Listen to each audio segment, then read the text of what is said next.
My uncle, John Kennedy, did that. He refused to go to war. So he was surrounded by military-industrial complex, and he learned very early and an intelligence apparatus that he realized early on that the purpose of the CIA and the intelligence apparatus was to create a constant pipeline of new wars for the military-industrial complex. 3 days before he took the oath of office, Eisenhower, who was the outgoing president, gave what is probably the most important speech in American history, which was, where he warned against the military-industrial complex. I was at my uncle's inauguration. I was in Washington that day as a 6-year-old boy, and I was sitting on the stands behind him in front of him during his inauguration, and he understood that.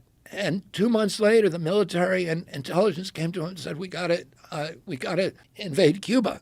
And he was like, "I'm not going to Cuba, and I'm not going to let the military." And they said, "Well, we got all these Cubans trained, and they're going to go attack Castro." And he said, "Well, we can't. The U.S. government can't be doing that. We can't be attacking. I don't like what Castro's doing down there, but it's not the United States' job to dictate what kind of governments other countries have." And they said, well, as soon as they land, there's going to be a big revolution. Everybody's going to rise up, and they're going to overthrow Castro. And he said, "Well, you can't use the U.S. military." And they ended up bringing those guys over with United Fruit boats.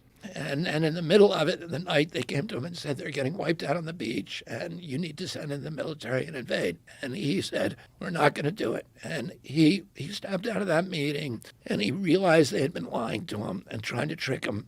And he said, "I want to take the CIA and shatter it into 1,000 pieces and scatter it to the winds." And then, for the next 1,000 days of his presidency, he was at war with his military and intelligence apparatus. They tried to get him to go into Laos. He said no. They tried to get him to go into Vietnam with combat troops. They said that we need 250,000 combat troops. He refused. Everybody around him wanted him to go into Vietnam. He sent 16,000 military advisors. That's fewer people than he sent to get James Meredith into Ole Miss in Jackson, Mississippi, to get one black man into school. He sent fewer in Vietnam. They weren't allowed to fight.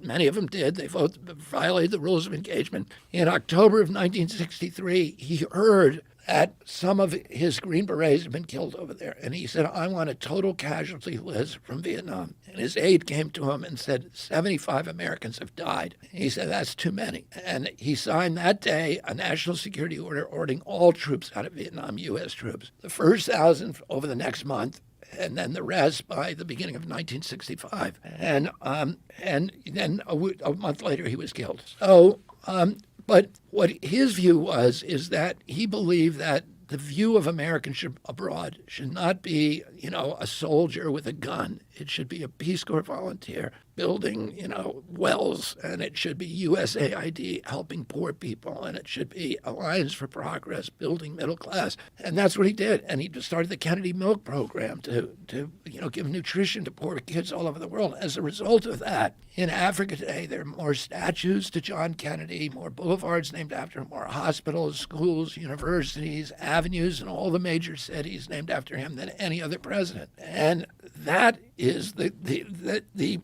Chinese have taken that template and done the same thing now. And they are, all these countries that were supposedly allied with us are now realigning with the Chinese, and they're switching to their currency because the Chinese are not there to kill people. They're there, to build roads, to build universities, to build colleges. And it turns out that people like that a lot more. And, we should be projecting economic power around the globe and not military power. It will make us much stronger.